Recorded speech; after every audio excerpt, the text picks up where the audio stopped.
kami di sini mewawancarai Bapak mengenai peraturan sekolah dan tentang siswa yang melanggar peraturan tersebut beserta dengan siswa yang melihat kejadian tersebut tetapi tidak melaporkannya kepada Bapak. Iya. Nah, perkenalkan Pak, nama saya Putri Suhombing dan rekan saya Pendris Manjuntak, Pak. Iya. Terima kasih. Selamat siang untuk mahasiswa. Saya guru BP di sini, guru BP SMA Metode 1 Medan. Nama Dr. Anus S. Solim, MA, ya, yang bertugas melayani dengan konseling di sini, menangani masalah-masalah penyimpangan perilaku anak-anak dalam kaitannya kegiatan proses belajar mengajar dan perilaku mereka selama berada di kompleks sekolah, ya, dan juga untuk menghubungkan komunikasi sekolah dengan orang tua sehubungan dengan masalah-masalah anak yang terjadi di sekolah dan penanganannya bersama dengan orang tua. ya Pak.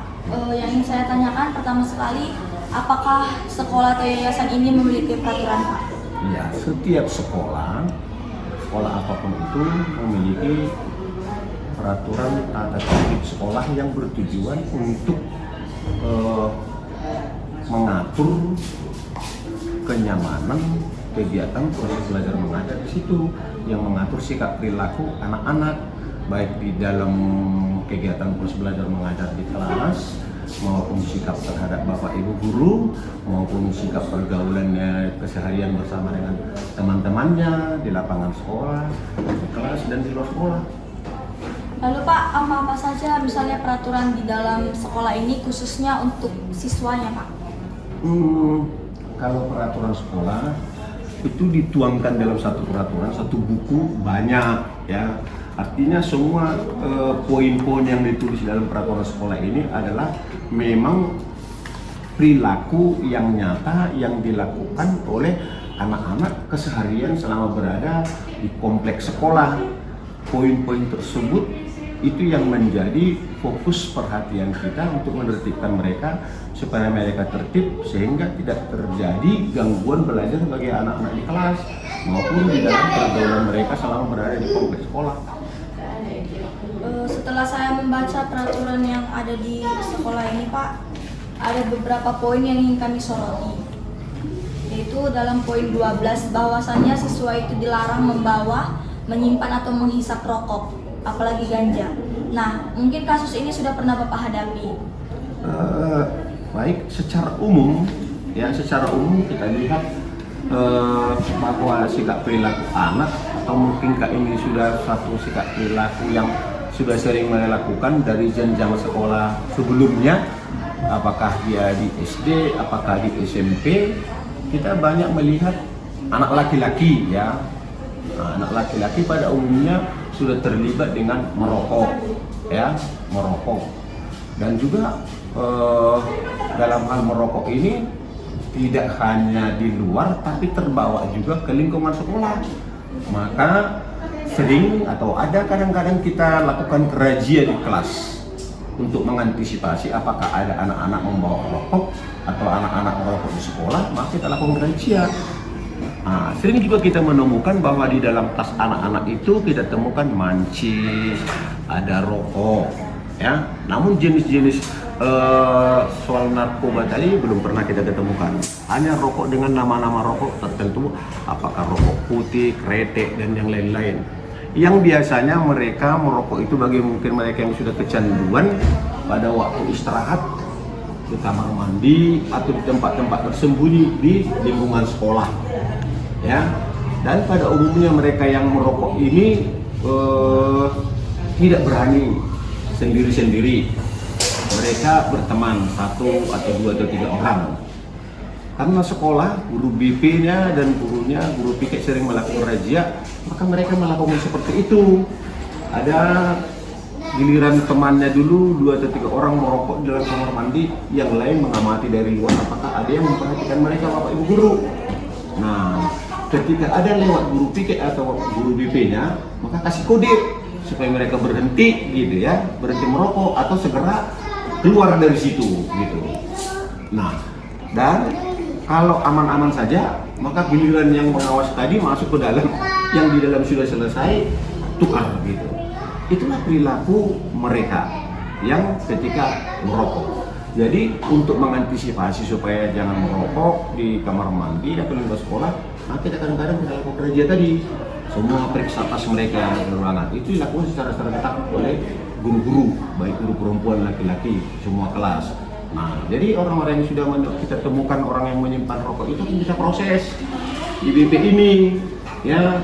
Nah, kita akan memberi peringatan hukumannya. Hukumannya itu berbagai macam ya, ada tahapan-tahapannya, ada berupa tahapan peringatan lisan ya, peringatan lisan supaya mereka tidak mengulangi lagi ya, dan diberi semacam teguran keras. Ini peringatan 1 menjadi SP1 dicatat gitu kan, dicatat. Apabila nanti di kemudian hari kamu bertemu lagi, kamu akan dipanggil pernyataan dan akan panggil orang tua, artinya tindakan semakin lebih berat tegas gitu. Kalau lagi sudah berulang nggak bisa 2-3 kali nggak bisa dinasihati, baru akan ada tindakan yang lain berupa skorsing 3 hari. Nanti sampai pada level terakhir, tindakan yang paling berat adalah mengembalikan murid itu kepada orang tua. Nggak dikembalikan aja kan nggak bisa, karena sikap perilaku mereka telah membuat orang lain juga kan terpancing dengan itu, ikut-ikut kan gitu kan. Nah, tujuan kita adalah menghentikan, ternyata itu menjadi contoh yang tidak baik bagi, kalau dia kelas 3 contoh yang baik bagi kelas 2 dan kelas 1 bisa nggak merokok kalau abang ini dan begitu. Nah itulah tindakan-tindakan tegas. Ketika kita sudah ada nasihat 2-3 kali secara lisan, kemudian tertulis dengan perjanjian, tindakan skorsing kemudian ke orang tua tidak lagi berubah, baru kita kembalikan lah. Itulah tindakan yang terakhir, dikembalikan ke orang tua, ini pengecatan. Nah itulah untuk kasus-kasus yang seperti itu. Itu bukan hanya soal merokok ya, membawa barang-barang yang tidak ada berkaitan dengan kegiatan belajarnya. Kadang-kadang ada juga kadang-kadang orang menitip barang ya. Sekarang ini marak dengan kegiatan-kegiatan tawuran. Karena di dalam satu razia kita menemukan barang-barang tidak berkaitan dengan mereka. Ya, yaitu ada barang bawa benda-benda tajam, ya, ada yang bawa gear gitu ya, perantai dia. Nah, artinya mereka sudah mengarah kepada perbuatan yang mengarah kepada tindakan kriminal, ikut tawuran di rumah. Rata-rata mereka ini sudah masuk ke dalam satu komunitas yang tidak disetujui oleh sekolah, bergabung dengan komunitas-komunitas di luar yang tidak ada kaitannya dengan seorang pelajar. Dan inilah sebenarnya musuh sekolah, inilah juga musuh aparat keamanan. Maka ketika terjadi ada tawuran-tawuran di luar sana, maka aparat babinsa dari Kamtibmas dari polisi, babinsa dari tentara, pihak sekolah akan kerjasama mengamankan seperti itu. Nah, jadi bukan hanya masalah-masalah itu saja, masalah barang menyimpan rokok, mengisap atau ganja yang lain, juga menyimpan bahan-bahan minuman ya, minuman keras. Ini sekarang kita temukan minuman keras yang dibawa ke sekolah ya. Mungkin kalau ada pun mereka mungkin pada waktu hari besar di luar sekolah kita nggak tahu ya, yang berada di luar sana. Kalau namun di lingkungan sekolah jarang kita temukan. Tapi kemudian kalau soal ada yang misalnya tadi poin 12 tadi sudah menyimpan tadi minum-minuman nggak ada, kemudian menyimpan rokok tadi sudah ya. Kemudian perkara kriminal, inilah perkara kriminal inilah itu yang tawuran tadi. Ya, belakangan ini kan pernah ada viral di Garut itu banyak kena tangkap ya, tawurannya, tangkap polisi. Ya, mereka murid-murid itu ditangkap dan dibawa ke Polda. Ya. Berarti Pak, di sekolah ini banyak siswa yang melanggar peraturan gitu kan Pak. Tapi ada juga orang yang ketika melihat kawannya melakukan pelanggaran ini, dia tidak berani untuk melakukannya. Iya, umumnya seperti itu. Kenapa terjadi demikian? Satu, mungkin oleh karena perasaan solidaritasnya. Mungkin dia termasuk sahabatnya atau teman kelompoknya. Dia tidak mau merusak hubungannya dengan itu. Kan? Nah, kedua, takut. Takutnya itu takut mungkin dihukum, takut dibully atau dihajar gitu. Ini ketakutan mereka. Nah, artinya ya anggap tidak ada bagi mereka gitu. Nah, jadi ada alasan prioritas atau karena ketakutan. Ya, makanya dia cenderung tidak mau melibatkan diri, mempersulit diri sendiri, ya dia cari zona aman saja. Apa nggak tugas pokok itu, kira-kira seperti itu sikapnya gitu. Berarti sangat sedikit ya Pak yang bisa kita lihat kejujuran siswa Iya. dalam menyampaikan apa yang dia ketahui.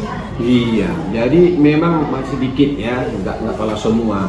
Kadang-kadang dalam proses interogasi untuk menyelidiki suatu kasus, misalnya katakanlah rokok tadi, ya, rokok tadi, itu harus kita gunakan teknik investigasi lain, yaitu kita hanya tugasi orang yang lain gitu yang melihat ya. Tapi ketika proses interogasinya nggak boleh mereka dipertemukan, ya, nggak boleh mereka dipertemukan. Seseorang itu yang kita pakai katakanlah sebagai informan akan kita panggil sebelumnya, apa yang dia lihat kita catat pada jam berapa dan di mana tempatnya, ya. Nah, kemudian kita interogasi, kemudian kita panggil lawan-lawannya semua, ya. Ketika yang tahap pertama kita interogasi ada yang mengaku, tapi ke detailnya itu yang disampaikan oleh teman tadi kan kita sudah catat detailnya. Nah, setelah kita bacakan detailnya ini yang kita tulis tadi, rata-rata mereka mengaku. Rata-rata mereka mengaku karena sudah ada catatan sebelumnya bahwa proses terjadinya sudah kita rekam dulu melalui informan tadi. Jadi mereka mengaku. Nah, untuk mereka yang sudah mengaku itu ada hukumannya. Hukumannya pertama teguran lisan, ya, supaya perbuatan itu jangan diulangi, ya. Nah, ada perjanjiannya. Ketika nanti yang kedua terulang nanti kami beritahu sama orang tuamu akan kami panggil. Nah, yang ketiga setelah guru BP-nya bersama dengan orang tuanya menasihati di sekolah ternyata nggak berhasil juga, yang ketiga tindakan skorsing. Nah kan gitu makin meningkat. Tentunya orang tua pasti sudah merasa rugi karena anaknya sudah ditunda haknya kan, nggak boleh belajar oleh karena perbuatannya, kan begitu. Nah kan nanti untuk tahap berikutnya kita panggil orang tuanya untuk buat surat pernyataan. Orang tuanya sendiri menjamin anaknya bahwa anaknya pasti berubah, pasti bertobat. Kalau tidak, orang tua yang menjadi sanksi. Sanksinya apa? Ketika anakmu ini nanti masih melanggar Bu, maka anakmu kami kembalikan. Orang tua kita sanksi kan? Orang tua kita sanksi. Dua-dua kena sanksi, kita kembalikan, berhentikan. Itu sanksi yang terberatnya. Lalu Pak, karena seperti yang Bapak katakan tadi bahwa kejujuran siswa itu masih sangat sedikit. Lalu bagaimana cara sekolah ini untuk menekankan siswa agar mereka itu mau jujur di dalam peraturan ini? Misalnya kalau dia sudah tahu temannya itu melakukan kesalahan, bagaimana pihak sekolah untuk membantu siswa ini agar mau gitu Pak, membantu sekolah melaporkan kejahatan itu agar peraturan-peraturan ini bisa dengan tegas dilakukan gitu Pak. Nah itulah termasuk satu sikap pendekatan yang persuasif kepada anak-anak yang kita jadikan tadi sebagai informan, ya. Artinya dia pun bisa dipercaya, ya, informasinya. Kedua, kita jaga juga keamanan dia. Apa yang tentang dia kita privasi, makanya tadi saya juga tidak mau menghadapkan seseorang kepada kalian. Sudah komitmen perjanjian dari awal. Kasus-kasus yang dinyatakan itu kita simpan dan kita tidak akan beritahu baik kepada temannya dan kepada kawan-kawan yang lain guru. Itu menjadi rahasia bagi kita. Berarti siswa hanya melaporkan kepada Bapak secara diam-diam. Iya, baru nanti kita interogasi bahwa apa yang dikatakan itu betul. Betul jadinya, artinya pelaku juga akhirnya mengaku bahwa mereka berbuat seperti itu. Jadi kejujurannya muncul, kan ketahuan juga jadinya gitu. Jadi demikianlah wawancara mungkin yang bisa kita lakukan Pak. Terima kasih Pak untuk informasi yang telah Bapak berikan, sangat membantu kami dalam mengetahui bagaimana perilaku siswa di sekolah ini dalam menyikapi suatu kebenaran. Terima kasih. Mungkin jika ada hal-hal yang lain yang menyangkut tentang kesiswaan yang informasi yang kalian masih kurang, bisa ditanyakan kapanpun kalian punya kesempatan ke sekolah kita. Terima kasih untuk adik-adik yang mahasiswa. Terima kasih Pak. Siang.